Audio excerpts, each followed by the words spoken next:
Ya empezamos con aplausos y todavía no sabés qué programa voy a hacer.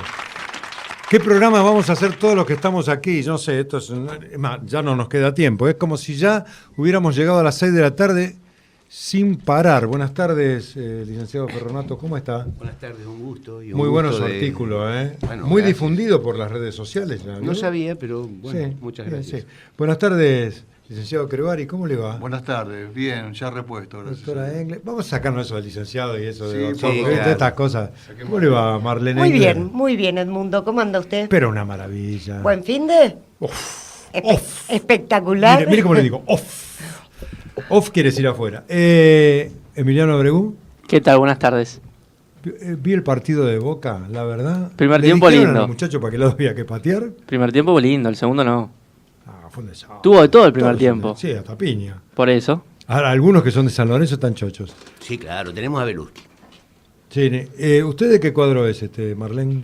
De Unión de Santa Fe, y Ah, a mucha cierto, honra, usted- y me las rebanco y no quiero un solo comentario. A Crevari no le pregunto porque, mire la camisa que trajo. Ahora, eso es de los tipos firmes, mire. Boca pierde o gana y él sí. Yo estoy siempre. Ganamos, perdemos, siempre perdemos. Y... Pero ayer hubo 3 tiros en los postes. Sí, la verdad que- La verdad la que- barbaridad. Terrible, terrible. Bueno, ¿qué le parece si empezamos? Cuéntame, ¿qué tal el artículo ese? ¿Sabe que hay un amigo mío que dice que no está muy de acuerdo con su artículo con respecto... Digamos, a ver, Virrey Arredondo, vuelta de obligado, queda cerca. Vuelta de obligado, vuelta de obligado, no es una calle para usted, ¿no? No, claro que no. Fue una batalla importante en determinado momento. En el año, hay que ponerse en la época, en 1845, donde, bueno, hay sectores de la política vernácula que la toman a esa batalla como si fuera decisoria en la independencia del país, como si fuera Maipú o Chacabuco. Yo no la tomo en ese sentido.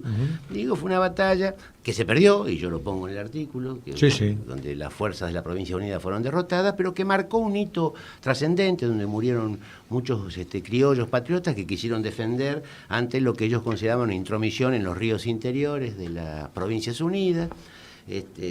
Y les costó tanto a esa flota anglo-británica, tantos buques y tan onerosa fue la batalla, que si bien las Provincias Unidas perdieron, ellos perdieron plata y en consecuencia nunca más se les ocurrió navegar los ríos interiores. Claro. Y en ese sentido no me parece mal en su momento que se declare esa batalla o ese día como el Día de la Soberanía Nacional. No me pongo en esa discusión. Lo que sí hago la aclaración, que yo no estoy de acuerdo con que esa batalla es una batalla importante en la construcción de la independencia, como fue, vuelvo a repetir, Chacabuco o Maipú. Ahora, es eso. Esteban Crevari, ¿así no se forma el relato? Digamos, ¿esto Sí, es seguro, el relato de la época? Seguro, también eso en cierto modo es un desafío para los tiempos, ¿no? Que es en cierto modo recuperar algunas cuestiones, y de ahí me parece muy bien que Jorge y tanta gente se dedique a trabajar un poco este concepto o esta cuestión, porque me parece que este tema en general ha sido tomado en una trilogía que me parece que incorrecta, ahí se juega un poco a nacionalismo, federalismo, fascismo. Eso no lo tenía en cuenta. Y creo que bien corresponde establecer algún criterio analítico que trate de ser justo. Para mí, como bien decía Jorge, es interesante festejar la soberanía. Lo que creo es que hay que tratar de disociar algunas cuestiones que tienen que ver con este monopolio del concepto en virtud de acrecentar la estatura de algún prócer o de alguna personalidad de la historia. Y eso no me parece correcto. Miren, la verdad que por la dinámica del programa quería presentar a nuestra invitada un poquitito más tarde pero me parece que este tema amerita que la presentemos ya para que también ella, que es una académica importante. Sí, claro. Buenas tardes, doctora Nasser, ¿cómo le va? ¿Qué tal? Muy buenas tardes y muchas gracias por los conceptos con los que me está dando la bienvenida. Le agradezco, más allá de decir que tal vez son un dejarla poco fuera de la discusión, nada menos que usted. un poco amplios. Es una lástima, ¿no? Muy buenas tardes a porque, Marlene, es una mesa de lujo, ¿eh? Sí, totalmente. Estamos... Absolutamente. Así que bueno, yo decía que de esta forma se van formando los relatos de una sociedad, de la historia, relatos mayores, menores. O sea, perdiendo también se forma un relato. Sí. Sí, claro. Bueno, yo tuve también en Twitter, un seguidor me hizo un cuestionamiento con respecto a que él piensa que, él me pone, el dictador no defendía la soberanía, Con Rosas, sino, digamos. exactamente, sino sus propios intereses o como mucho la provincia de Buenos Aires. Pero ¿cuál era la diferencia? O sea, yo me niego a pensar en esos términos, ¿no? Pero en términos contemporáneos no se puede analizar la historia. Claro. Hay que ubicarse en esa época. La historia tiene volumen. Dicen, las fechas claro, tienen volumen. Dicen que señor que critica, me parece bien que critique, dice que ya adjetiva a Rosas como un dictador. Yo creo que fue un hombre extremadamente autoritario, Rosas, ¿no? Pero Lavalle, que era su enemigo, que era demócrata, lo fusiló a Dorrego 11 años antes y escribió una carta diciendo que él lo quería mucho. Los dos habían sido lugartenientes de San Martín, los dos habían cruzado los Andes, los dos combatieron en 105 combates por la independencia del país, tanto Lavalle como Dorrego. Y Lavalle no dudó en el año 28 en los campos de Navarro de fusilar. O sea, ¿de qué democracia estamos hablando en una época tumultuosa donde no había código civil, Claro. donde no había constitución nacional, donde nadie sabía dónde empezaba y dónde terminaba la Argentina? Época de caudillismo No había nación. también, era lo vigente el caudillismo. Se había roto en el año 10 y en el año 16 el ordenamiento, el orden colonial que había durado 400 años. Eso se rompió en determinado momento y en consecuencia hubo todo un periodo de anarquía, de enfrentamientos, distintas miradas, cómo había que construir el país, qué modelo había que tomar, y esas luchas duraron desde 1816 en adelante hasta prácticamente el 80, cuando se federaliza la ciudad de Buenos Aires y se pacifica el país, y es cuando vienen nuestros abuelos, es cuando empieza a recibir Argentina El caudal inmigración, que tiene que ver con la recuperación de tierras de la pampa húmeda, con la expulsión de los nativos por parte de Roca. Roca aprovecha a su vez una idea genial que ha tenido, o una intuición genial que ha tenido, aprovecha un momento determinado donde está la guerra del Pacífico en el norte de Chile por el desierto, territorio boliviano, y hay una guerra entre Chile, Perú y Bolivia. Todas las fuerzas militares de Chile van al norte y es cuando Roca va a hacer su famosa campaña al desierto con el Perito Moreno hacia el sur, y ahí establece la soberanía de la Patagonia, porque la Patagonia antes de Roca no era de nadie, ni siquiera había habitantes, salvo algunos pueblos originarios como los manzaneros. O sea que hay que construir la historia según los hechos y los documentos y no desde el presente. Hay que recrear el pasado desde el presente, pero utilizando herramientas y miradas del pasado. Si uno claro, que se habla correspondan con el marco. Claro, si histórico. Rosas era el dictador, ¿dónde estaba la democracia? ¿Dónde estaba la democracia? Muy posiblemente en esos momentos no hubiera democracia, porque acá el profesor Ferronato bien indicaba que se habían roto determinadas pautas de la época de la colonia y tampoco se habían todavía conformado las pautas de lo que podría desarrollarse nuevamente como la República. Ahora bien, digo, si en la historia personal, y abonando el concepto, del profesor Ferronato. Si en la historia personal uno no puede analizar lo que ha hecho en su juventud a la luz de los 50 años en mi caso, sino que hay que analizarlo a la luz de lo que pensaba, de lo que vivía, de lo que protagonizaba en su juventud, cuanto más en la historia de un país.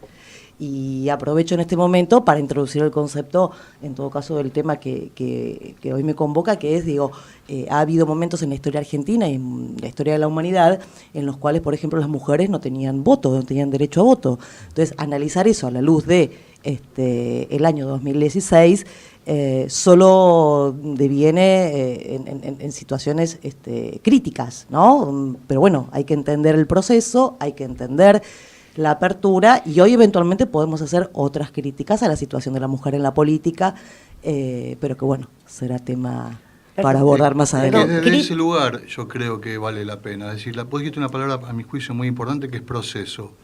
Y efectivamente, a la luz de esto es importante, o cobra sentido analizarlo no en términos absolutos, sino en términos relativos, como parte de un proceso.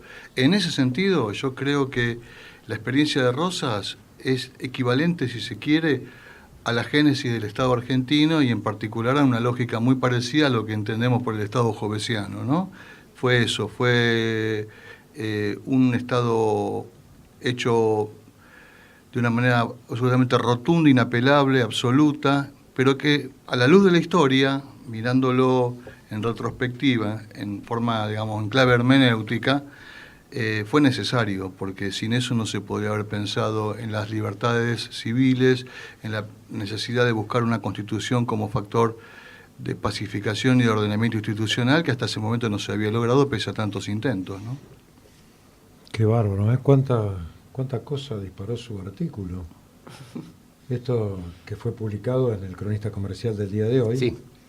Y que realmente me parece que da para mucho más, porque esa es la génesis de una historia que después viene acompañando, ¿no?, durante mucho tiempo, ¿no es cierto? Sí, yo quiero digamos, la proyección de... decir esto último, ¿no?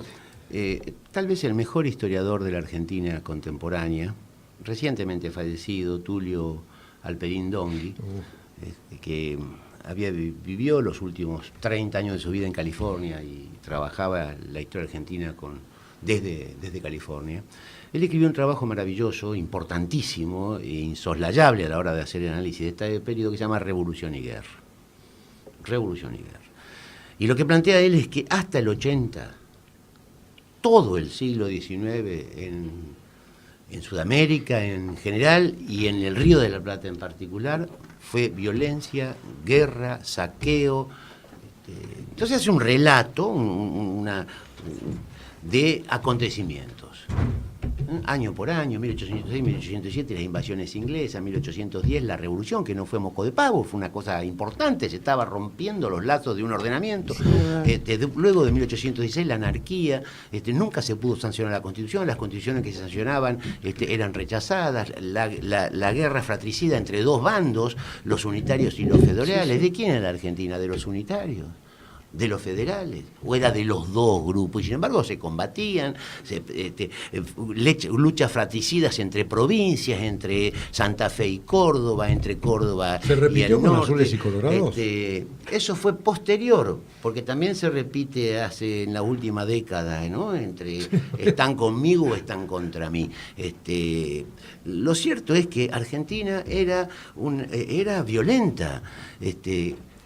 La historia argentina que nosotros reconocemos es a partir de la introducción del Código Civil de Dalmacio Vélez Arfield, de la sanción de la Constitución y luego la incorporación de Buenos Aires al resto de la Confederación, de las presidencias de Mitre, Sarmiento y Avellaneda, que fueron conformando un espíritu republicano, aunque no eran democráticos.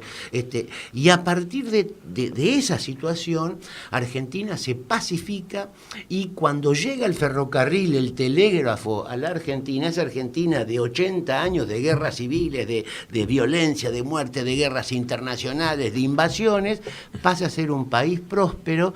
Las confiterías, las panaderías y los bares de todos los pueblos de la ciudad, de la Argentina, se llamaban el triunfo, la gloria, el progreso, la victoria, porque había todo un espíritu de progreso, y ahí llegaron nuestros bisabuelos, nuestros abuelos, se incorporaron a la pampa húmeda con el trabajo de su mujer, de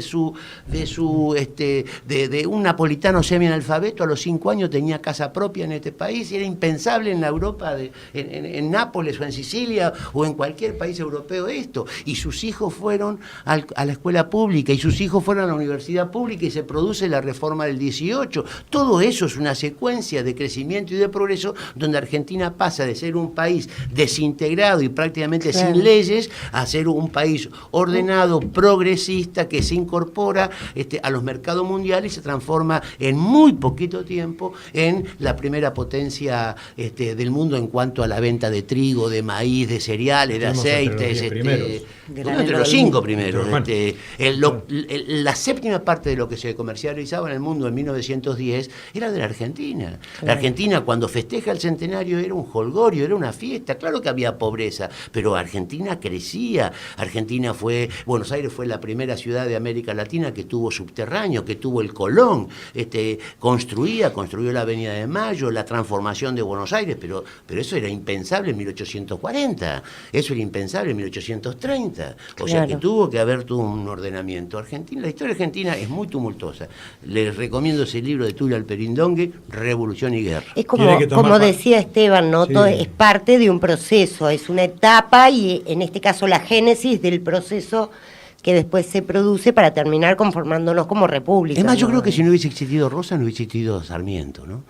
Que es maravilloso, Sarmiento, la obra de Sarmiento, algún día la discutiremos acá, es maravillosa. No hubiese existido un Alberdi. Alberdi lo fue a visitar a Inglaterra, a Rosas, y hay un dato que yo lo pongo en el artículo, un dato que no podemos no dimensionar.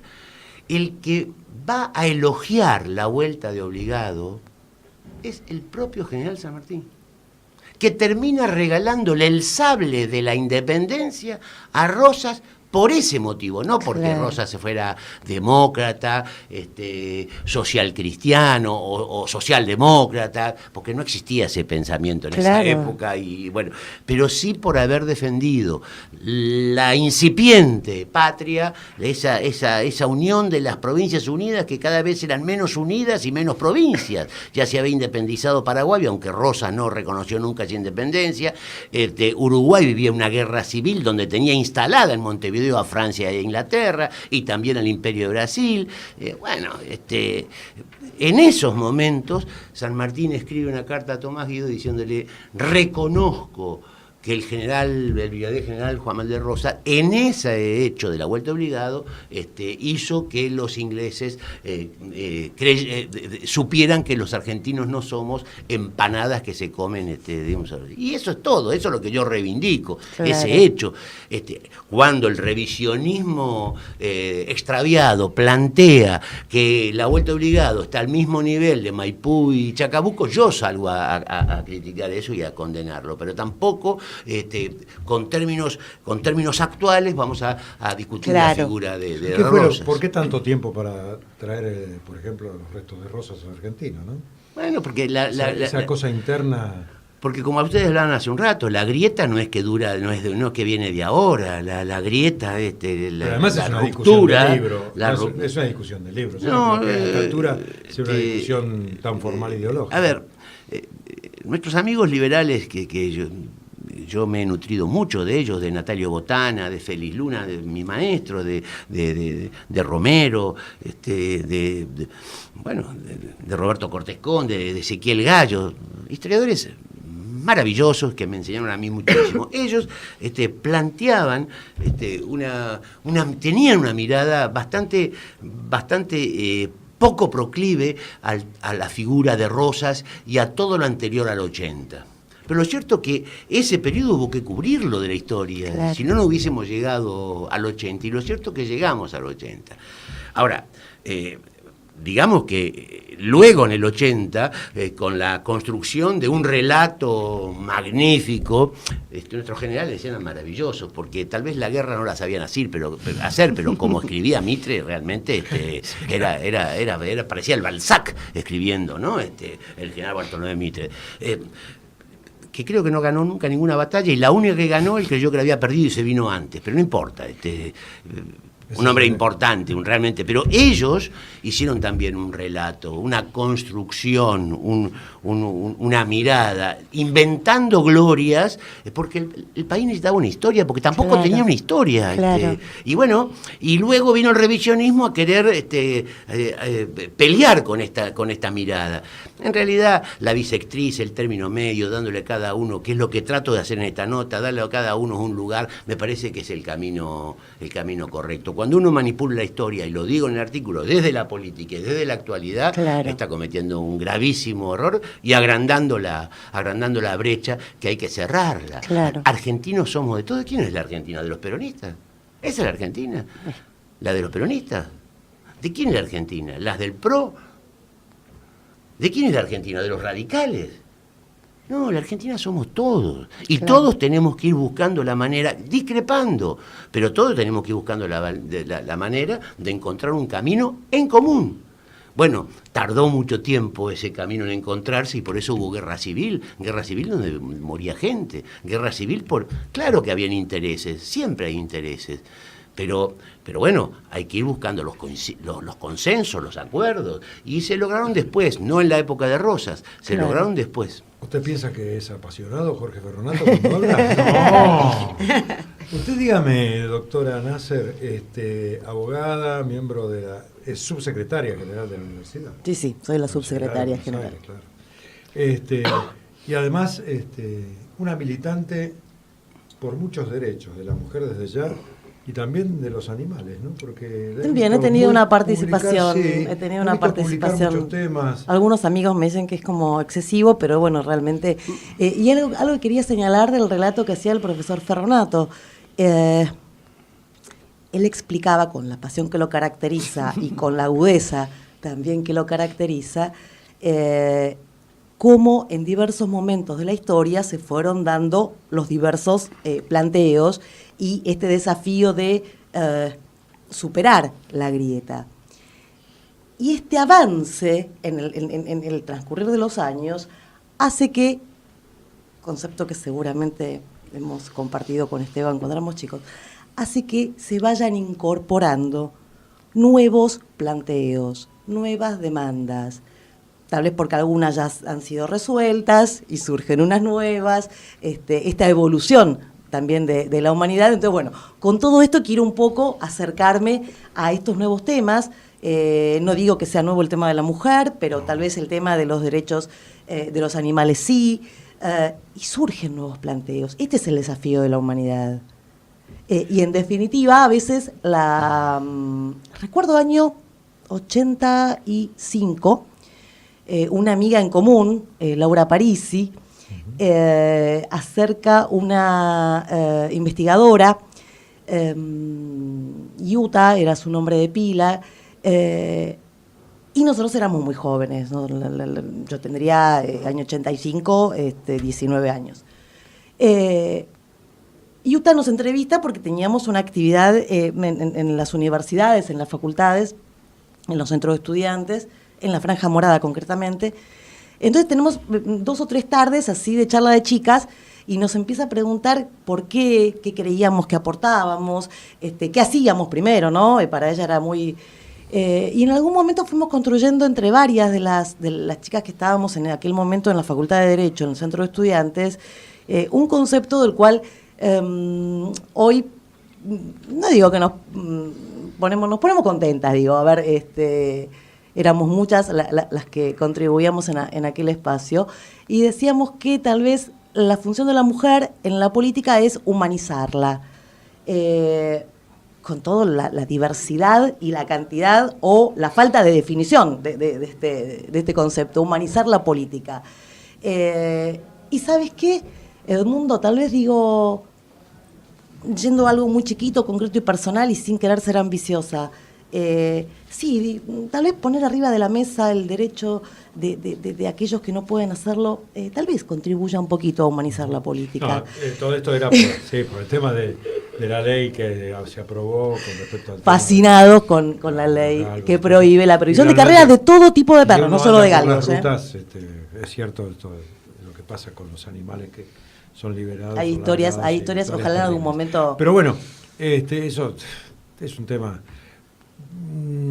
Yo lo que quería tocar, y bueno, ya será en la próxima hora, usted sabe que hoy salió una declaración del Vaticano donde dice que la Iglesia perdona, este es el término, perdona el aborto.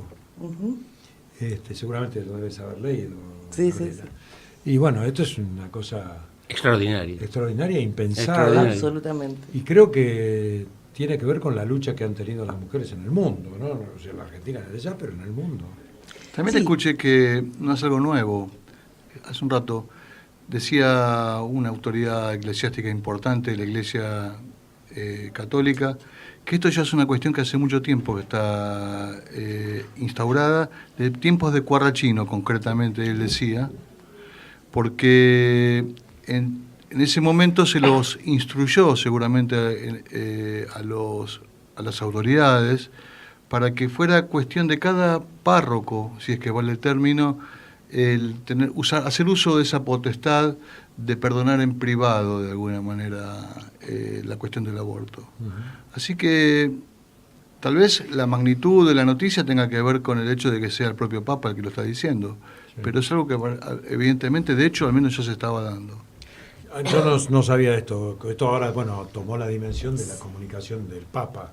Entonces, claro. Toma una dimensión distinta. Pero bueno, vamos a hacer una cosa. Déjenme pasar un pequeños anuncios.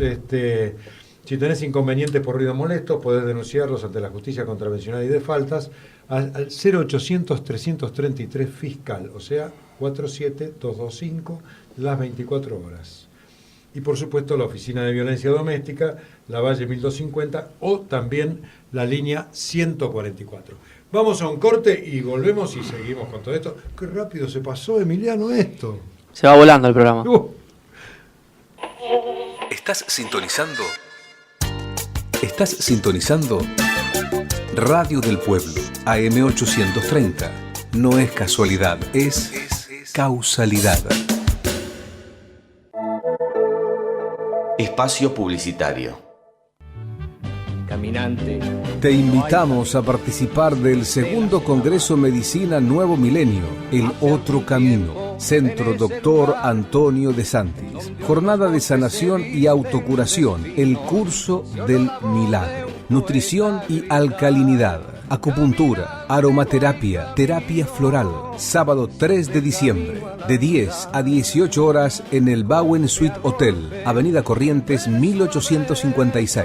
Inscripción 011-4773-4378. Abierto a todo público. Entrega de certificados. Podés consultar el programa en www.centrodesantis.com. No hay camino, se hace camino al andar.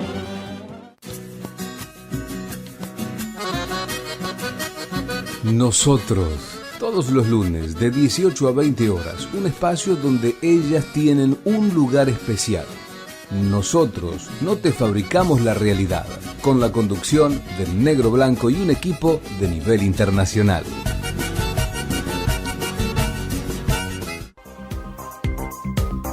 Martín Agüero, licenciado en Kinesiología y Fisiatría, especializado en columna vertebral, con un método milenario que aborda dolencias como ciatalgia, lumbalgias, cervicalgias, túnel carpiano, consultorios en Caseros y en Capital. Solicitar turno al 15 31 32 7993. 15 31 32 7993. Aborda todo tipo de dolores musculares y articulares. Vivi y Lu, Decofiestas, todo para armar tu candy bar. Baby shower, bautismo, comunión, 15 años, casamiento y todo lo que quieras festejar. Combos por 15, por 20, por 30 y por 40 personas. Consultanos por tarjetas de invitaciones súper originales, variedad de souvenirs, banners, centros de mesa, bolsitas estampadas, imanes y mucho más. Seguinos en Facebook, Vivi y Lu. Escribinos a viviludeco@gmail.com. Por mensajes a WhatsApp 11 2886 6068. Crema Chuasi contiene numerosas propiedades muy beneficiosas para la salud. Calma los dolores reumáticos, es relajante muscular. Usándola preventivamente aumenta las defensas. Recompone la piel después de tomar sol. Es un poderoso antiinflamatorio natural.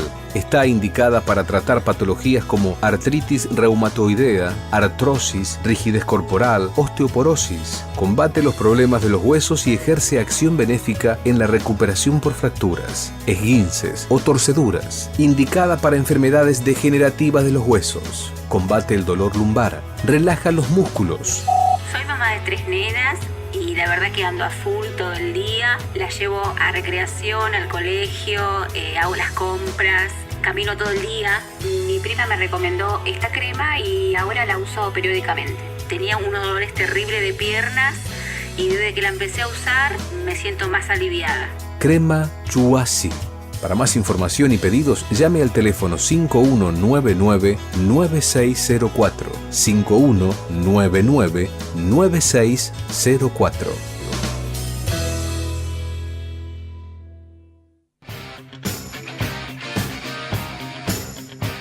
Hay momentos en la vida en que tenés que tener una excelente defensa para evitar que te noqueen. ¿Chocaste? ¿Te despidieron? ¿Estás mal registrado? ¿Querés divorciarte? No lo dudes. Contacta a los mejores y reclama ya. Estudio Jurídico Ferrari, Verónica y Asociados. Asesoramiento jurídico integral. 4371-1007. WhatsApp 1167061773. Reclama ya tus derechos @hotmail.com.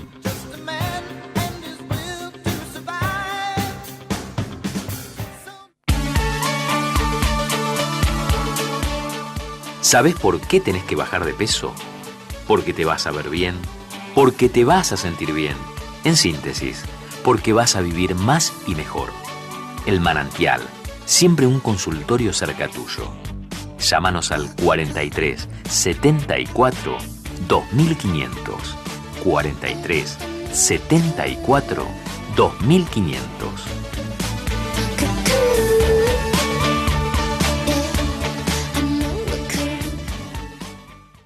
Fin de espacio publicitario.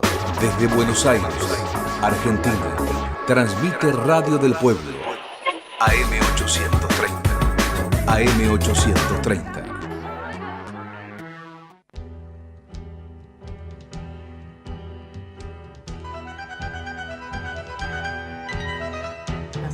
Bueno, volvemos.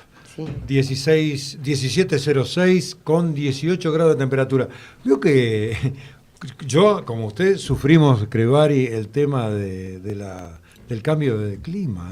Terrible. Nos hizo terrible. pelota. No sabe cómo salir vestido. No solo cómo salir vestido, sino no se termina con el resfrío, tenés tos. Somos... Y hablar de las plantas que tampoco entienden nada. Claro. Mire, vio que yo tengo un ceibo, vio, que da 2 floraciones por año. Este año viene atrasado. No sé qué pasa. Bueno, ¿qué pasa con la baña? Se subió al carro de los... Me parece un golpe bajo. De los tipos de los agoreros, ¿qué le pasa? Un golpe bajo realmente innecesario, o al menos yo no entiendo la finalidad de ese golpe. Pero personalmente pienso que lo más importante que tiene este gobierno es el discurso, en el sentido de que aboga por una lógica tolerante, un juego político tolerante, un juego político en donde se admite la diferencia y se construye a partir de esa diferencia. Y que una persona del sector, nada menos que de Massa, con toda la trayectoria que también tiene la Baña y al tiempo que le tocó a él en su momento hacerse el cargo de la situación que se tuvo que hacer cargo.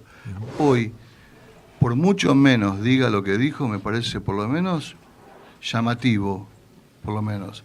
Y creo que desanda toda la lógica que supuestamente su jefe político Massa tiene en torno a la búsqueda de concertaciones y de consenso. De un consenso, claro. Es rupturista aparte, que un hombre morir, como Labaña, que fue ministro de Economía y todo eso, salga a decir esto, es grave, porque en realidad lo que genera es una falta de estabilidad notable en la gente. Absolutamente, en todo sentido. Sí. Porque esto es escuchado... Además, un tipo que es respetado. Es respetado. Muy respetado. Pero creo que él está montado en ese respeto para empezar a entender que tiene licencia para decir cualquier cosa. Sí.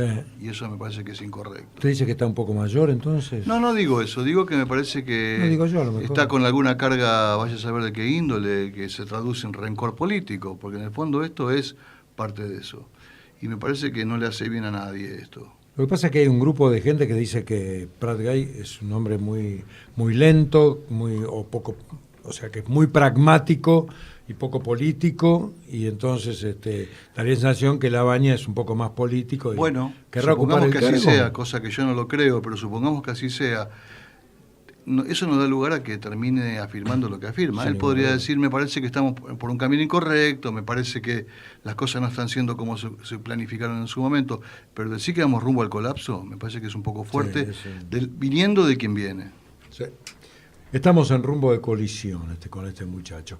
Bueno, nos acaba de acercar a la mesa el doctor Aníbal Gutiérrez. ¿Cómo le va, presidente del Centro de Estudios y Observatorio de Políticas Públicas? ¿Bien?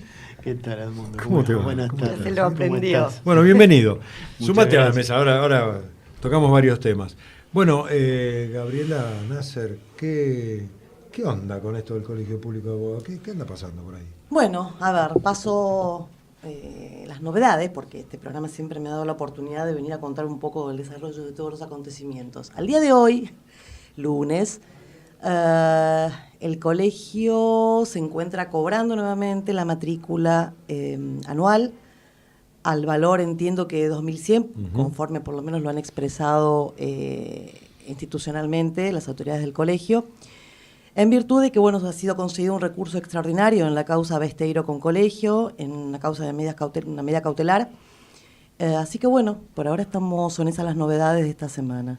Esto a veces cambia prontamente, por ahora esa es la novedad. Mantenernos al tanto.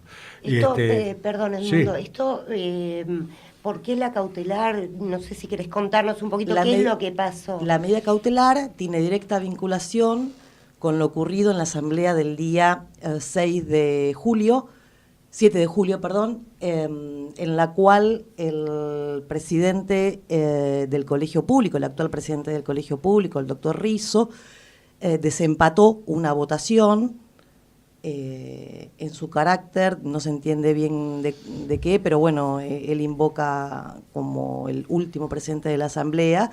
Lo cierto es que al momento de constitución era una asamblea constitutiva, él ya no era asambleísta, así que votó sumando un asambleísta que no existe a la asamblea del colegio público. Esto fue impugnado por todos los sectores de la oposición, Cambio Pluralista y Encuentro de Abogados tenemos una causa, Bloque Constitucional y Seamos el Colegio tienen otra causa que justamente está la de la cautelar. Nosotros habíamos obtenido la designación de un vedor para la asamblea de octubre, del 6 de octubre, vedor que hizo su trabajo y ahora está con el informe presentado ante el juez que lo designó. Pero todo esto lo que ha hecho es marcar el problema institucional en el cual el colegio está hoy inmerso. El colegio público tiene problemas institucionales vinculados con sus órganos de conducción. El colegio público hoy tiene una política de persecución a quienes estamos en la oposición. Por ejemplo, ¿Están hablando de la AFA? Casa de brujas a través. Casi. Bueno, yo, por ejemplo, tengo dos... Rizo de presidente del colegio, puede ser. Casa de brujas a través del Tribunal de Disciplina. Pero por ejemplo, quien les habla, tengo noticias y prontamente estaremos presentando alguna nota porque también están usando el Tribunal de Disciplina como si fuera Comodoro Pi, con estas cosas que nadie sabe bien dónde están y cuánto duran y seguramente aparecerán en los momentos de constitución de listas. Cuenta la leyenda que hay una causa en la cual el denunciante es Rizzo, sería Rizzo,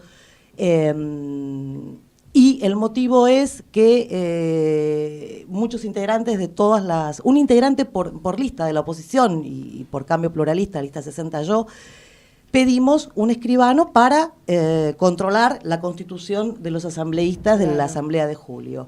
Esto, para criterio del presidente del colegio, es falta de dignidad, falta de respeto a la abogacía, y cuenta la leyenda que nos habría denunciado y estaría la causa por ahí boyando, no sabemos bien dónde. ¿En tribunales o en el Tribunal de Disciplina? Tribunal de Disciplina del colegio. No ¿Quién obstante, lo maneja él? Sí, claro. Perdón, el Tribunal de Disciplina, cuando él sacó un arma en el medio de una calle amenazando a otra persona. Y eso se ve que no es eso afectación a la No, pregunto. No se enteraron. Sacó un arma para amenazar a Ahora, otro y después, conductor. en el seno del Consejo... Interesante, no sabía eso.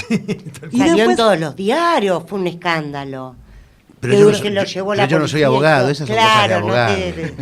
Y luego en el seno del Consejo Directivo votaron, cuyo trámite también es desconocido, no sabemos qué ha ocurrido, pero se votó el pase al Tribunal de Disciplina de una denuncia contra Ricardo Miura Estrada, integrante de Bloque Constitucional, María del Carmen Besteiro, integrante de Seamos el Colegio, y contra mí, por Cambio Pluralista, por volantear en la puerta del colegio.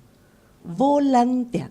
Entonces, esto entre Recio y Maduro, digamos, hay poca diferencia, ¿no? Pero bueno. Sí, sí. McCarthy. Ahora, para aclarar un poquito, en esta asamblea que vos decís, donde él ya no podía votar porque él ya había asumido como presidente del colegio, o sea, él ya no pertenecía a ese cuerpo. Él, si yo no entendí mal, él vota para desempatar la votación en favor de subir la matrícula que él mismo como presidente dispuso. Exactamente. Así fue. Por eso la impugnación, Y las por eso se impugnaciones judiciales. retrotrae al monto anterior el precio de la matrícula. Exactamente. Una barbaridad. Bien. En el colegio.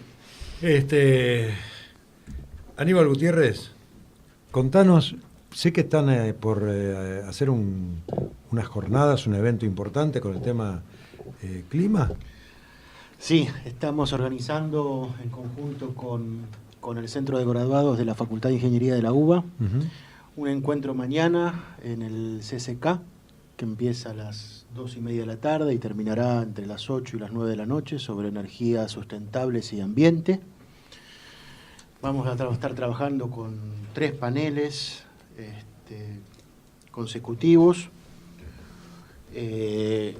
y va a haber gente del gobierno de la ciudad, de la agencia de control ambiental, va a estar el subsecretario de política ambiental de la provincia de Jujuy, algunos especialistas reconocidos en la materia, como el ingeniero Jorge Lapeña, el presidente del Instituto Mosconi, el diputado Barleta, que es el presidente de la Comisión de Ambiente de Recursos Naturales de la Cámara de Diputados, el presidente del Consejo Profesional de Ingenieros Químicos, una buena cantidad de gente trabajando puntualmente los temas que tienen que ver con energía sustentable, con energía eólica, con medio ambiente, con cuidado del ambiente, con desarrollo, porque en definitiva creemos que es una buena oportunidad para generar un espacio para pensar, para discutir, para tratar de sacar ideas, para ver qué surge de todo esto que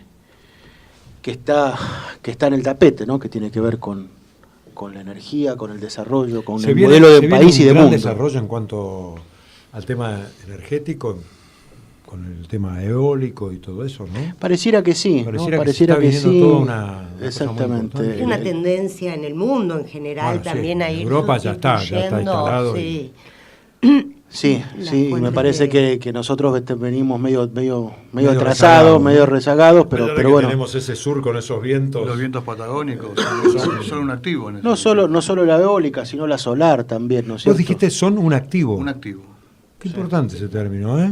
Mirá vos, el viento es un activo. Sin duda que sí. Te lo cedemos, Aníbal, para mañana que puedas decirlo. Sin duda, muchas gracias. Sin duda que sí, incluso la solar también, ¿no es cierto? O sea, hay zonas de Jujuy que tienen uno de los índices más altos de percepción de energía solar del mundo. Digamos que es un activo sin costo. No, costo hay, porque Costo la hay, solar, claro. por ejemplo, uno tiene que renovar cada 2 años, esto pasa en Italia, las baterías.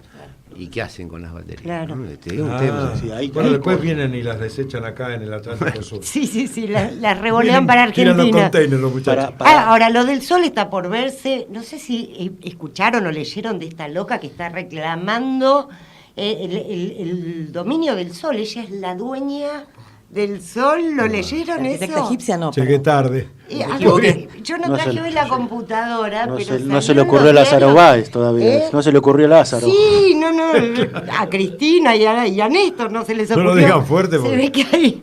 si Pero fue vuelven, estamos listos. una cosa muy loca, ¿no? Como nadie había reclamado la titularidad del sol, ella la reclamaba. Renulios, gritaba era por algo ahí. así que bueno, habrá que ver. Qué bárbaro.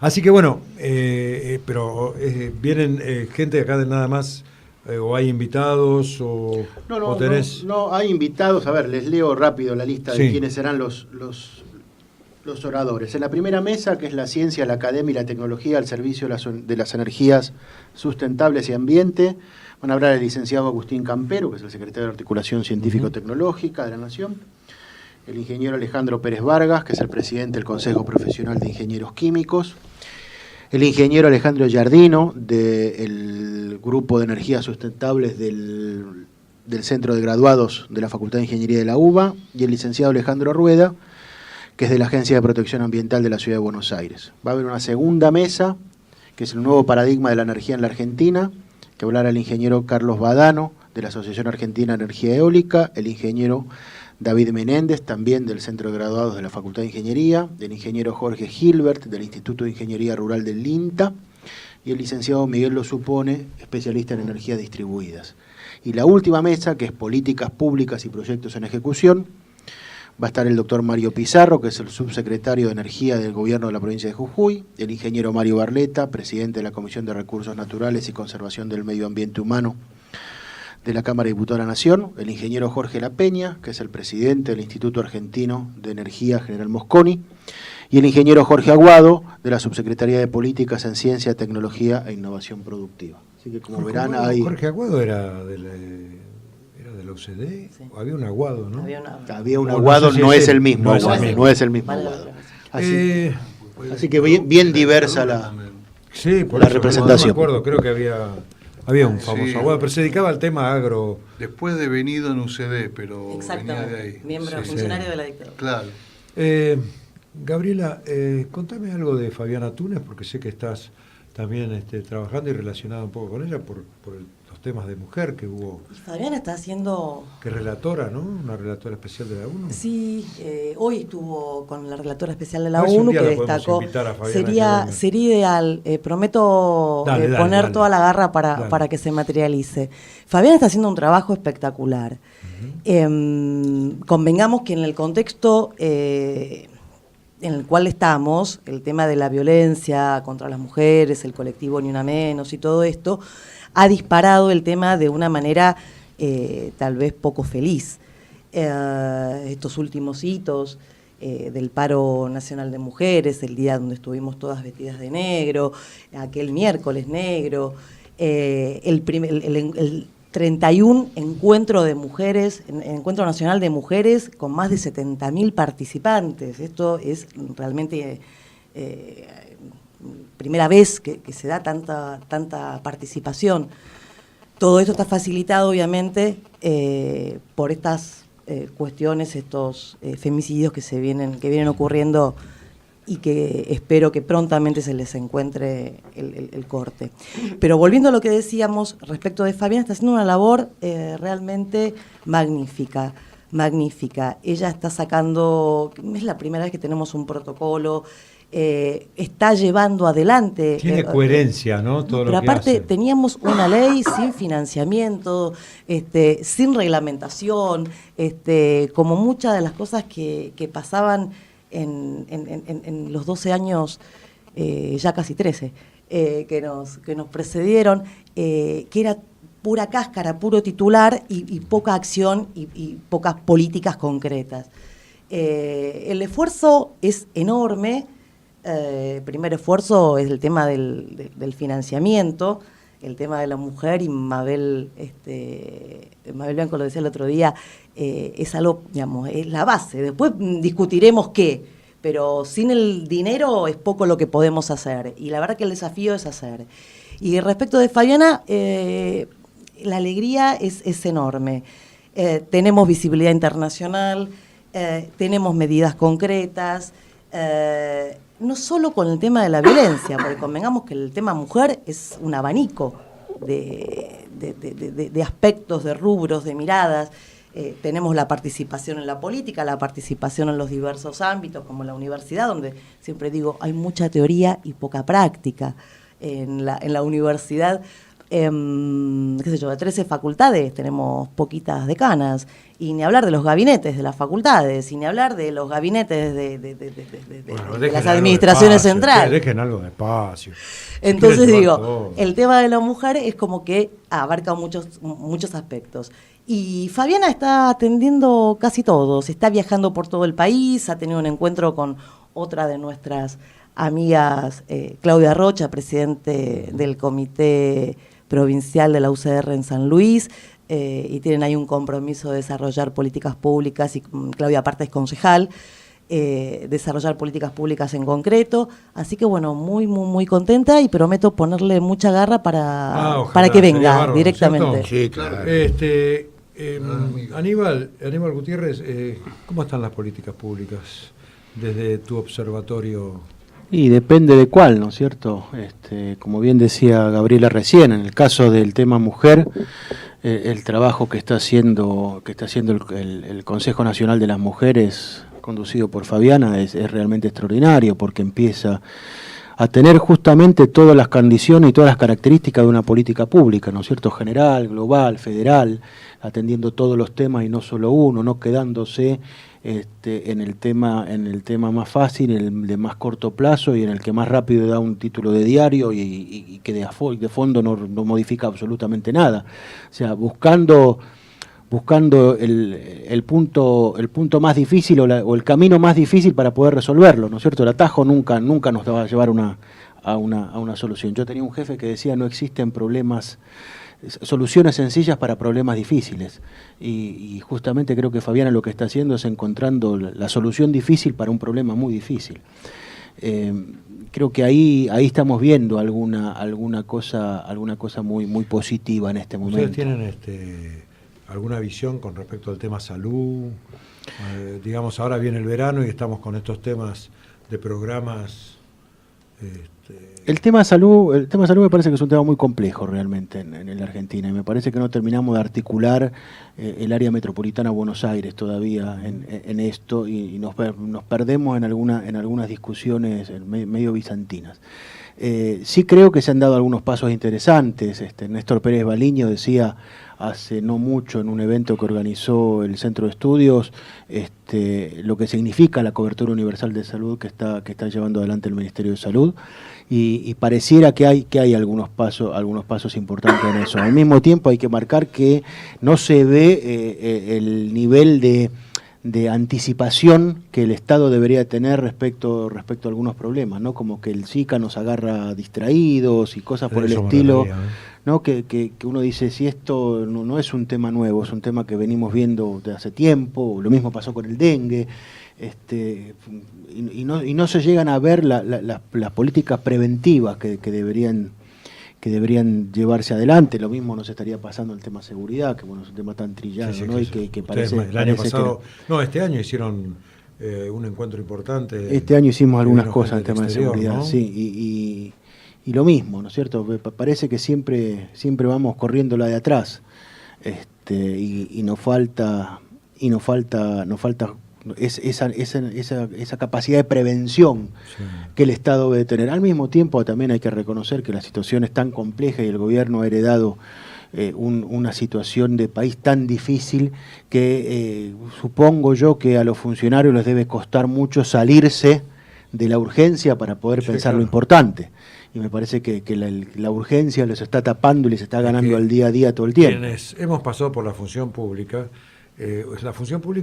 durante las primeras 8 horas que llegás a tu despacho, 8, 10, lo que sea, te dedicás a atender lo urgente. Y a las 8 de la noche empezás a agarrar los expedientes a ver cómo los vas viendo, porque lo diario te supera. Te supera. Yo soy un convencido de que la burocracia permanente además tiene un estilo definido para eso, y la idea es para tapar de urgencia al que llega para que nada cambie, porque ahí están cómodos.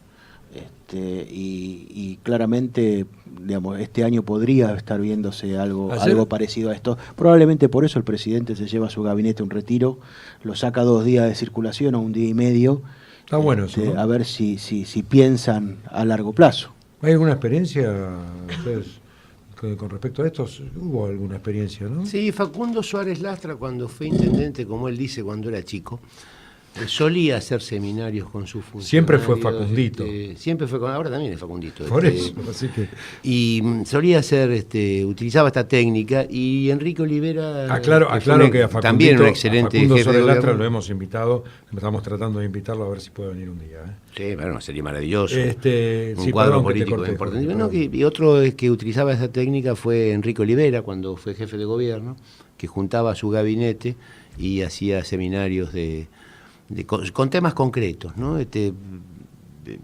Descentralización, él le andaba mucho en el tema de descentralización, y bueno, juntaba todo su gabinete y qué puede aportar cada uno, cultura, educación, hacienda, para este tema concreto. Y bueno, eso. Volviendo a un tema de que recién hablaba del tema salud, ayer estaba escuchando no sé qué programa, y hablaban le hacían reportajes a gente que venía del exterior en el Hospital Rivadavia. Y hablaban, no, porque en Paraguay me cobran tanto para atenderme en el hospital, y acá no me cobran nada. ¿Qué hacemos con este tema? ¿Hay alguna idea? Vayan tirando ideas, por favor, vamos a aportar. En ese evento al que hacía referencia, que debe haber sido hace un par de meses, tendría que buscar la grabación y mandártela, porque el discurso de Pérez Baliño justamente habló de eso, y hablaba de los números, y los números son insignificantes. Así es. Son absolutamente insignificantes. Lo mismo pasa en educación. Coincido plenamente. A ver. No hay motivo. Esto me cambia la... Nos preocupa, pareciera que nos preocupa, pero los números, no los recuerdo en este momento, pero es como si dijera, era el 1% o menos del 1% de los pacientes que atienden los hospitales públicos nacionales son extranjeros. Hablan bastante mal de nosotros en el mundo, realmente. Bastante mal, ¿no? Porque, bueno, en algunas cosas no tienen razón, y en otras posiblemente sí. Pero lo cierto es que hablan muy bien de esta facilidad que hay en Argentina de utilizar la salud pública y la educación pública por parte de todos los que pisan el suelo argentino, que no es otra cosa más que cumplir con la Constitución Nacional y con un principio básico de todo argentino, porque el preámbulo se dice, por el solo hecho de pisar el suelo argentino gozan de los mismos derechos. En consecuencia, una cosa que hacemos bien, en estos términos que decís vos, o que dice Pérez Baliño, cuando el índice no es realmente importante, no cambia nada, no es que Argentina perdió la línea del progreso porque le operamos el apendicitis a un peruano que viene inflamado a la urgencia del hospital Pena o del hospital Pirovano. En realidad, a mí me enorgullece tener un país que le da esa posibilidad. Cuando muchos nos dicen, pero es el único país que hace eso, en otros te pegan una patada en el Tujes. Bueno, a mí me enorgullece que sea el único país, o uno de los pocos países que brinda educación pública a los extranjeros que están viviendo acá, y salud pública. ¿Tenemos porcentajes, Jorge, de esto? En cuanto a la educación, de salud, estudiantes en este momento se han inscrito para el año 2017 en el ciclo básico común, 3.009 o 3.010 eran hoy la cantidad de inscriptos extranjeros, de Perú, de Colombia, de Venezuela, de 60.000. Nada, no mueve la aguja. Esta es la verdad. Y de alguna manera tal vez significa también, como siempre, echar las culpas para afuera. En vez de preguntarnos por qué no tenemos la salud que queremos, o por qué no tenemos la educación que queremos, o qué debemos hacer para mejorarla, lo que hacemos es echarle la culpa al extranjero. Dos aspectos. Gabriela, respecto de este tema, 2 aspectos. Uno, que me parece que tener sumo cuidado, y es un poco lo que decía el amigo, sumo cuidado con los discursos que se están construyendo. Vemos la propagación de discursos que parecieran, meterse en el seno de la sociedad, y cómo van a ocurrir que aquellos tengan y nosotros no. Y ese ellos y nosotros no ayuda a construir absolutamente nada, y mucho menos una sociedad en la cual valga la pena vivir y de la cual podamos enorgullecernos, como menciona Jorge. Ahora bien, una cosa no quita la otra. Creo que sí, tal vez, y en el marco de la universidad, por ahí tengo algunas experiencias que no vienen al caso porque son muy puntuales, pero tal vez tengamos que no tenerle miedo al tema de poner en vigor las normas de control que están vigentes. Un poquito de eso nada más. Nosotros hay un par de casos que después cuando termine se lo voy a contar a Jorge, que tenemos algunos amigos latinoamericanos que han ingresado al país, que se pusieron a estudiar, que después cayeron presos, que nunca lograron tener los requisitos necesarios para continuar en regla. Digo, a ver, sistemas de control que nos permita tal vez separar la paja del trigo. ¿Pero que serán presos por qué? ¿Por no tener los papeles? No, por delitos comunes. Por eso digo, ¿cómo? Por delitos comunes. Y que después, bueno, los jueces nos vienen a decir universidad, haga, ponga, saque, otorgue. Pero bueno, tal vez la justicia debiera tener ahí una actitud un poco más proactiva en cuanto a poner en vigor, nada más hacer cumplir las normas vigentes. Pero sí, coincido, un orgullo tener un país donde podamos darle lo que necesiten a cada uno. Me gustaría también invitarlo a Leandro Alperín para hablar sobre el tema de la uva en las prisiones, en las cárceles, claro. Sí, claro, es un experto. Porque es un experto y me parece que eso también ayuda mucho, el tema del futuro de los liberados, digamos, ¿no? ¿Existe el patronato de liberados? Sí, existe. Como existir existe, pero... No soy tan viejo que nadie lo sabe. Sí, existir pues existe. Es una cosa de la existe, antigüedad. pero no me parece así, que Jorge. está ahí. Eso es del virreinato, me parece. Sí, bueno, ¿yo de qué época soy? No, pero existía el patronato. No sé si existe todavía. Existe, incluso existe en el ámbito de la cava. Ya, gracias, sí. Marlene. Pero hay, hay muchas quejas. Parece que no está funcionando. Ni siquiera, no como debería. No funciona. No funciona directamente. O sea, tiene autoridades. Sí, Aníbal. Que tiene que ver con esto de los detenidos, de los privados de libertad, ¿no? Que pareciera que la sociedad en general, la política en general, la gestión pública en particular, se olvidan que esos que están adentro en algún momento salen. Sí, claro, y hay que tratar de hacer lo posible para que cuando salgan mejores. Y en general eso es el algo... El índice de reincidencia de los se que olvidan estudian que están adentro, menos se van a acordar bajísimo, que algún día van a salir. Hablando de porcentaje. Una vez que los meten, se olvidan que están adentro, no existen más prácticamente. Además son unos excelentes abogados penalistas. Eso, estamos, ¿no? Usted me mira como que yo hubiera dicho una barbaridad. No, yo pienso que sería oportuno traerlo al Alperín a discutir estos temas. Él es realmente un experto.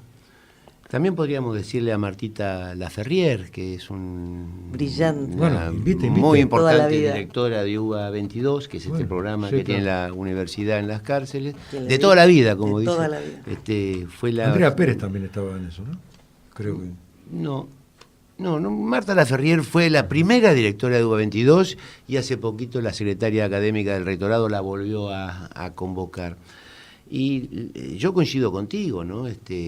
Según como el Estado te trate en la cárcel, cuando vos salís vas a tratar al resto, ¿no? Y cuando vos encontrás un mecanismo terrible en un medio de encierro, por distintos motivos, que no encontrás ningún tipo de hostilidad pura, corrupción total del sistema penitenciario, bueno, cuando vos salís de ahí, te vengás con la sociedad, salís más malo, salís más doctorado en delitos.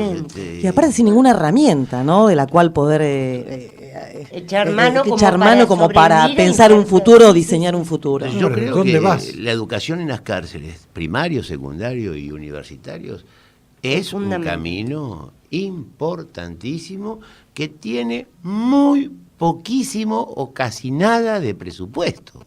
Claro. Cada universidad, me parece que es la única, la de Universidad de Buenos Aires, con su propio presupuesto tiene que hacer Jorge, y te pregunto una cosa, vos, digamos como autoridad dentro del esquema de la UBA, ¿Tenés idea más o menos cuántos son los que estudian y los que logran, los que por lo menos tienen la intención y empiezan a estudiar y los que logran obtener un título? Sí, ¿Qué porcentaje? en realidad yo sé poco de esto porque nunca me dediqué, simplemente puedo contar lo que sé, porque dicto algunas materias en las cárceles que tienen que ver con el primer año de las carreras. Claro. Entonces me voy enterando de pero nunca yo me dediqué personalmente en este tema. Lo que te puedo decir es que en el gobierno anterior hubo toda una estrategia para anular este sistema, para que no prospere, para que no se desarrolle. Ellos tenían otro esquema que tiene que ver con batallón militante, claro. otra forma de verla. ¿Con qué fundamentos, digamos? ¿Cuál era? No necesitaban no, fundamentos, ni ¿cierto? ni de pantalla para ellos, decir no necesitaban fundamentos. Ellos manejaban el Estado, manejaban el poder y un funcionario directamente se encargó decidía y bueno, en realidad el servicio penitenciario daba autorizaciones no para ir a las aulas, al contrario, los cambiaba de prisión para que no pudieran concurrir a dar los exámenes. Una cosa de loco. Y los convocaba a actos así musicales en otras sedes. En otras sedes. Bueno, y esto pasó. Hoy no pasa esto, hoy hubo un descabezamiento enorme. Yo felicito a la gobernadora de la provincia de Buenos Aires que realmente tiene muchísima potencia y muchísima intención de ir a fondo, como ella dice, que ha descabezado a 126 miembros del servicio penitenciario.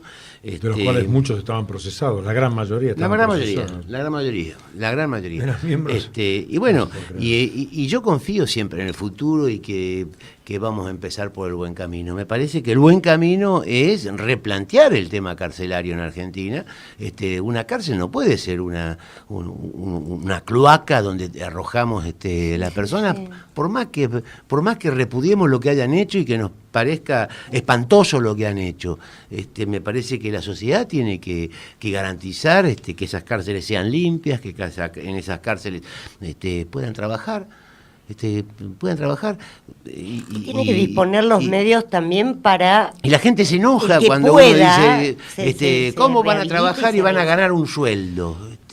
Como cualquiera. Como cualquiera. Ellos trabajan, producen un bien y es lógico que cobren algo por eso que hacen. Creo que el Observatorio de Políticas Públicas debería, como una propuesta, no debería, no es una, debería poder organizar algo con respecto a este tema. Sí, tenemos intención, lo hemos discutido muchas veces el tema de ver qué podemos hacer para, aunque sea para generar el espacio de discusión, que en yo creo que hay que generar un espacio de discusión porque es lo que viene, porque es lo que se necesita.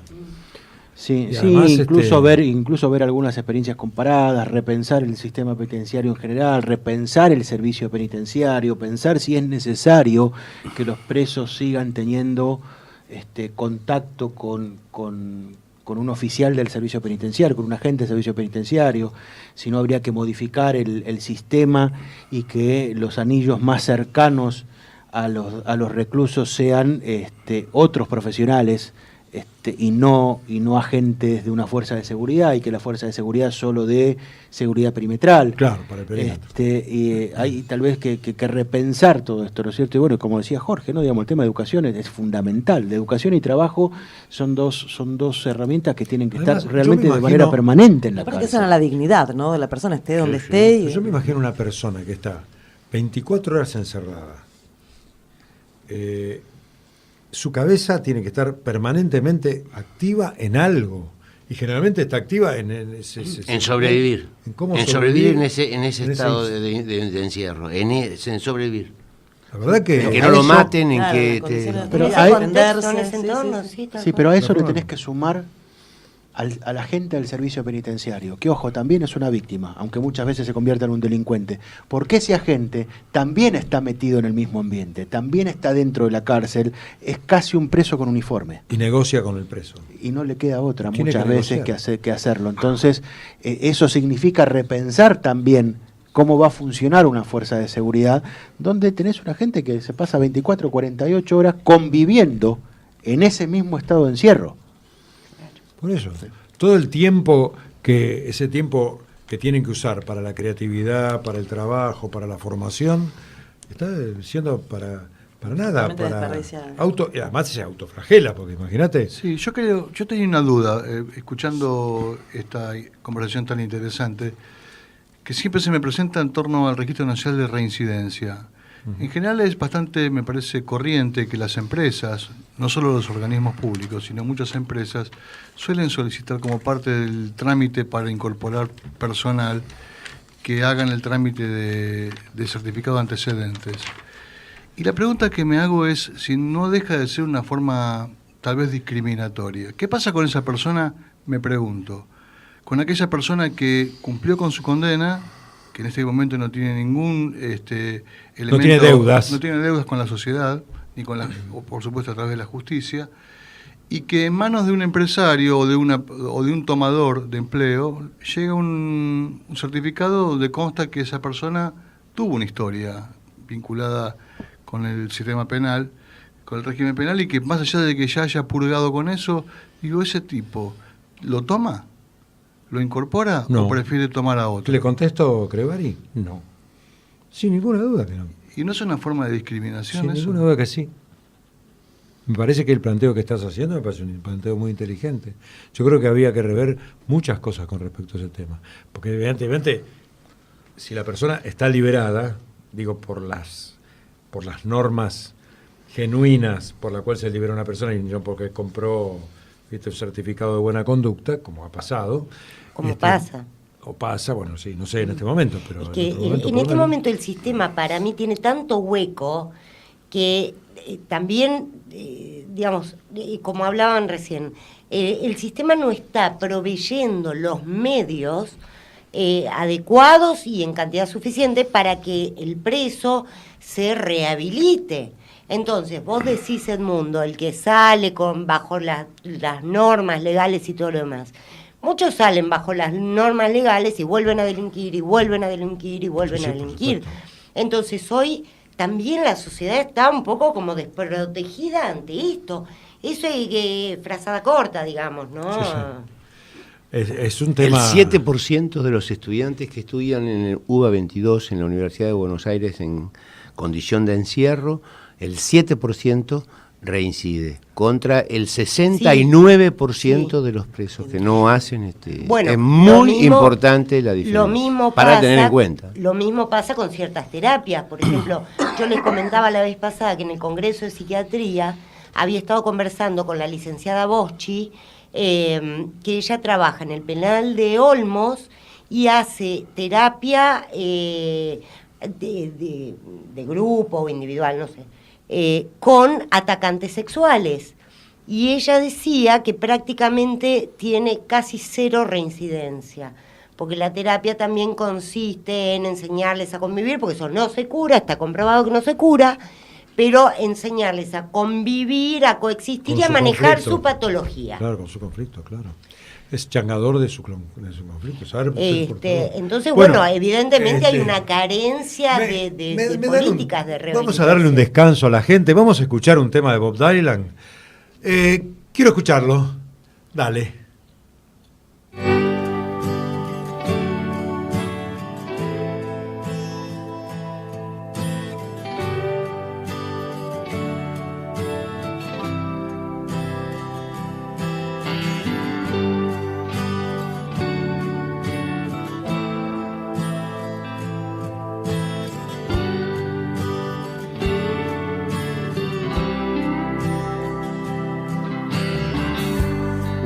Take this badge off of me, 'cause I can't use it anymore. It's getting dark, too dark to see. Feel like I'm knocking on heaven's door. Knocking on heaven's door. I'm knocking on heaven's door. I'm knocking on heaven's door. I'm knocking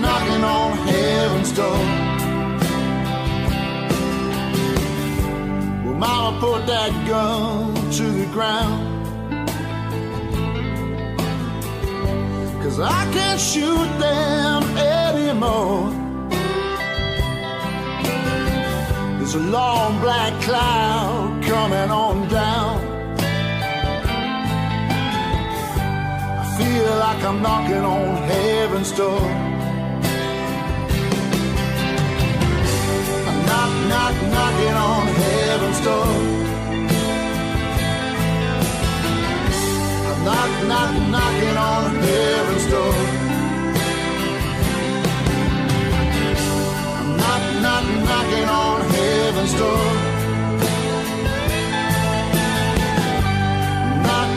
Knocking on heaven's door. Oh, I feel like I'm knocking. I'm knocking on heaven's door. Feel like I'm knocking. I'm knocking on heaven's door. Yeah. I'm knocking on heaven's door. Said I feel like I'm knocking on heaven's door.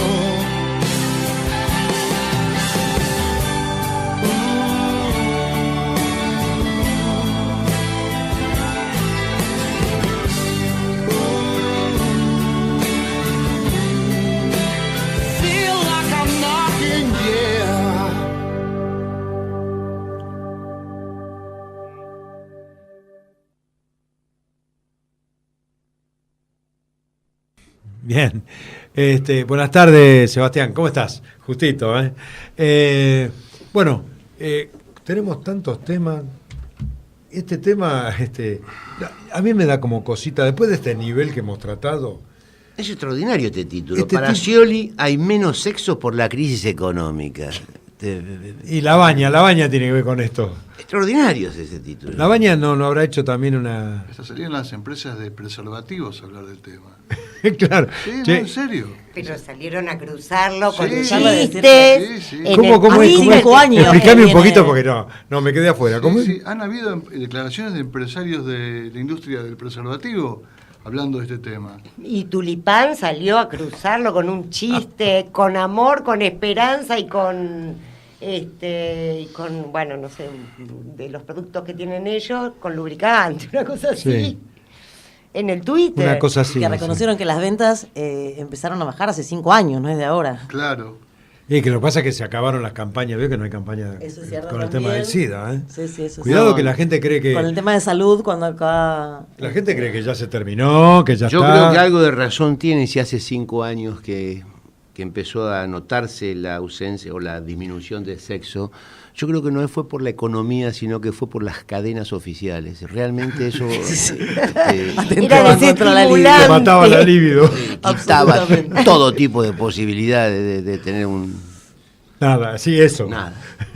Bueno, estamos... Pero posiblemente tenga que ver con aflojar con las campañas contra el SIDA y todo eso, ¿no? Yo creo que Me sí, parece que sí.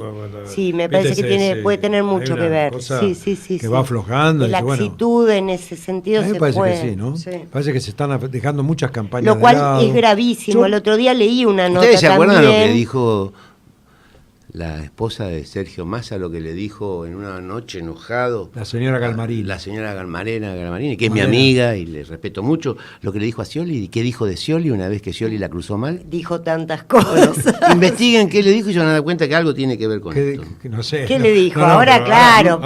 no nos hasta dejen. el En lunes palabras, que viene- en términos vulgares, preservativo, le dijo. Ah, claro.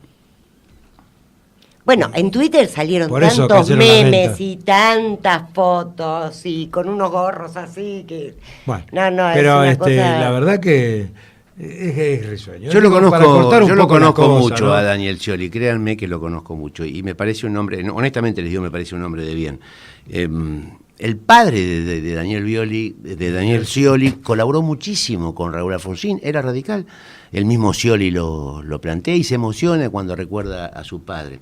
Scioli hace mucho tiempo que dejó de ser Scioli, el Scioli que la gente quería, se transformó El en motonauta. No, y en política también un hombre moderado que hablaba como Palito Ortega de la fe, de la esperanza, y hasta tenía chistes con respecto a eso. Pero él se convirtió en un fanático. Habría que ver Se si convirtió dejó en un de fanático y dejó de ser él para convertirse en un ortodoxo de determinada ideología, lideraba la grieta. Y eso fue lo que Ese lo proceso siguió fuertemente en el pase al balotaje. Entre una elección y la otra hubo una metamorfosis rotunda. Pasó a ser el doctor Ni a tratar de embanderarse como un cruzado en favor del kirchnerismo. Sí. Fue muy evidente y yo creo que le fue muy mal con esa estrategia. Le fue muy mal. Pero él le decía que sí a Kirchner permanentemente. Sí, pero tenía un Primero estilo, se lo dijo a Menem, tenía un estilo muy así, de rondón, muy ambiguo, pero trató de ponerse en una posición de duro y evidentemente no le fue bien. Pero es que eso se llama falta de coherencia. Vos tenés que ser vos siempre. Claro. Te vaya bien, te vaya mal, claro, pero tener una línea de coherencia absoluta. Por supuesto. Esto me parece que... Porque en algún momento, viste que la línea de coherencia es recta y la vida es un sinusoide. Entonces en algún momento se vuelven a tocar los puntos, ¿no? Seguramente. Esto, y bueno, yo creo que en toda la actividad tenés que ser buenamente malo o buenamente bueno, pero no puede ser malo, bueno, cachito, más, bien. No me mire así, ¿usted no opina eso? Absolutamente, coincido plenamente. Bueno, gracias. Lo que pasa es que yo lo miro fuerte para que usted se amedrente. Sí, sabe que sí. El otro día se mandó una a usted que me dejó. Sí. Todavía estoy pensando cuál fue el motivo. Como la baña, ¿vio? Usted largó una que ¿se acuerda? ¿Cómo no me acordaba? No estaba, ¿no? ¿Qué dijo? Cuenten que yo no estuve. Pero... No. Hizo fuera del aire lo continuamos. Sí. Lo seguimos después. Bueno, a mí me gustaría que el Observatorio de Políticas Públicas nos tenga un poco más informados con algunas cosas, porque la verdad que ustedes son importantes en la sociedad porque les dan una impronta... Sí, por lo pronto piensan. Claro, y esto es importante. Alguien tiene que pensar en políticas públicas, ¿no? Somos un grupo que trata de generar alguna cosa, nos cuesta mucho, es un ámbito de militancia el que tenemos, en definitiva, no otra cosa. Cada uno de no reciben subsidio de nadie. De nadie, absolutamente nadie. Entonces, cada uno de nosotros tiene su profesión, tiene su trabajo, tiene sus compromisos, tiene su familia. En algunos casos tienen su militancia partidaria, en otros no, en otros tienen militancia social. Entonces, es tiempo el que tenemos que dedicarle a esto y siempre falta. Entonces, es un gran esfuerzo, ¿no es cierto? El trabajo que han hecho los compañeros que están en el grupo de energías renovables para organizar el evento de mañana, que se hace sin plata además, entonces hay que salir a pedir y eso lleva tiempo. ¿Ustedes se dedican a hacer encuestas también? No. Porque digo, eso sería una fuente de recursos interesante. No tenemos ninguna fuente de recursos más que el aporte voluntario que los que integramos el centro de estudio hacemos todos los meses. Para y ustedes, digamos, esa fuente de recursos no puede acrecentarse a través de gente que quiera hacer aportes a través de una tarjeta de crédito o... Estamos tratando de armar eso, esperamos tenerlo listo para los primeros meses del año que viene, digamos, estamos terminando el año. Sí, ahora así que ya estamos amasando el pan dulce. Claro, nos viene el verano, pero esperamos a partir de marzo del año que viene tener un esquema armado que no que nos permita juntar gran cantidad de dinero, pero sí que nos permita de alguna manera sostener de una manera un poco más relajada el esfuerzo que hacen todos los que integran el centro. Este control que hacen ustedes, este control social, digamos, de las políticas públicas, que además tiene que ver con la civilidad, es sumamente importante porque no tiene ningún trasfondo de cosa pública en cuanto al oficialismo, ¿no? Tenemos una buena mezcla ahí adentro, algunos más oficialistas que otros, algunos... No, desde la oposición. Sí, desde algún lugar de la oposición, algunos más críticos del gobierno nacional que otros, todos de alguna manera sí reconocemos un pasado común, que es el pasado que tenemos de la universidad pública. En definitiva, sí somos eso como todos reformistas. Como colectivo somos reformistas, eso no lo negamos para nada y nos sentimos muy orgullosos de eso. Seguro. Y hoy estamos, en algunos casos, en veredas opuestas. En el caso puntual del Colegio de Abogados de la Capital Federal, tenemos gente que estuvo en una lista y gente que estuvo en otra, y en este espacio trabajan juntos. Y lo discuten y lo piensan, y bueno, y está bueno que así sea también. Yo creo que esto es fundamental. Tienen que tener un trabajo constante también para poder acceder a distintos niveles de información a la sociedad. Porque, en definitiva, a ver, tenemos amigas como Sandra González, que también trabaja desde Adecua, que hace su trabajo y lo hace muy bien, y que me parece que ustedes también pueden dar una información en cuanto a ese tema, ¿no? Sí, es el desafío. No tenemos un año todavía de creados y de conformados, así que tenemos un Gabriela, ¿y qué nos espera para el año que viene? De todo. El año que viene, año electoral en la Universidad de Buenos Aires, eso ya de por sí nos pone... Tenemos elecciones en la Asociación de Abogados de Buenos Aires y ¿Cuándo relacionado... hay elecciones? ¿Cuándo hay? En el mes de mayo. El mes de mayo. Así que todos los que deben prontamente ponerse al día. Y siempre y cuando voten pastelado. Último aviso. Sí, quiero comentar rápidamente y celebrar, por cierto, el Congreso de Abogacía Pública, el Congreso Internacional de Abogacía Pública que organiza la Procuración General de la Nación.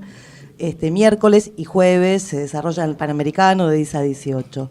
Así que bueno, esperemos poder tener conclusiones que seguramente nos van a acercar muchos de los amigos que están en la organización, como Claudia Arecha, como Carlos Balbín, como todos ellos.